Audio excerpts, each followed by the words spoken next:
मेकअपेर सामान क्रीम ओ दिल्ली उला बेचे होते मेकअप मेकअप नहीं गए मोरी वहाँ पार्लर दुकान छे नहीं उला नहीं ब्यूटी पार्लर जब मेकअप बेचो हो तो भातार छोड़ी झुमका छे ए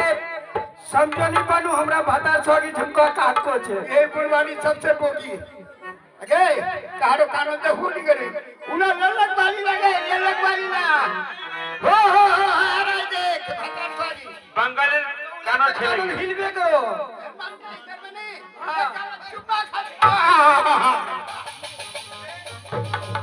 झुमका ना खेली ये गाने चुम्मा खा दे ये गाने चटकन खा दे ओ वाक्य को छे भातार छोड़ी अच्छा समझेगा नु भाई हाँ तब 3 साल का बोल नंदा से बोली दाल पकानो भात पकानो बार बाद आलू भुना करो भुना करो आलू ए आलू भुना भुना बैगन एक चक्का भाजी करो आगी क्या ए सारो पारा करे बैगन चक्का भाजी करो तो तोड़ो बैगन काटे जाए लोगे चुकमा 12 बटिया बारी बैगन अरे मिट्टी कहां जाए नो 1.5 किलो ही बिगा बैगन